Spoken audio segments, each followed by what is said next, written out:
right, here we go. Ready, and action. Two of the least serious men in Hollywood are some of the seriously best filmmakers in Hollywood. And Howard Rourke there, because we can see your Howard Rourke shadow. Yeah, that's good. They are the brothers Coen, and their latest greatest film is A Serious Man. I've had marital problems. Honey, I think it's time that we start talking about a divorce. Larry, we're gonna be fine. Professional, you name it. Larry, we've received a number of letters denigrating you and urging us not to grant you tenure. I need help. The film features one of the best supporting men in Hollywood, Richard Kind. Arthur, how could you do that to this family? On size? It's hardly a crime. I mean, nobody got hurt. Who has certainly one of the most recognizable voices in Hollywood. You knew about it? I was with my kids the other day in the playground, and I was, playing and talking to them, and somebody said, "Oh, I'd know that voice anywhere," and it just threw me. That was very funny. So, yeah, I guess I do. I don't think of it like that, but yeah, me and Orson Welles.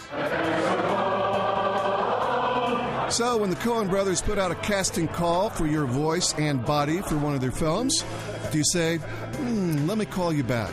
I actually did, because there was something on TV I wanted to finish watching, and then I got back to them. They must have faked me out. They knew I could just go on winning, so they blackballed me, and now... What did you do with the money you won? I will tell you that I did not think that the character or the role was as important and resonant and rich as when I went into rehearsals with them, and then I found out just how terrific the role was. I thought it was a terrific part, but it really had layers that I didn't really realize, and they helped me find.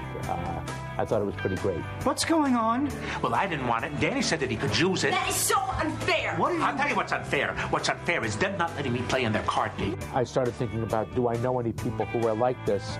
And I actually knew I want to say a bartender, but there were a few bartenders at Second City who were so smart, and so, because I worked at Second City, and these guys would be behind the bar pouring drinks when they should have been writing great philosophical opinions. Why give him the money? You know what he spends it on? I know about the records. Records? You think he buys records from Mike Fagel? He's not saving up for a nose job. What a brat! What? Nobody in this house is getting a nose job. You got that? And they were great thinkers, and they knew so much about a lot of things, and yet here they were pouring liquor. And that I always felt, I loved them. I thought that they were great guys, and I don't mean this in a disparaging way, but I thought, couldn't they be doing things that were healthier for the world? But this is what they did. Danny, you're not excused. We're still talking.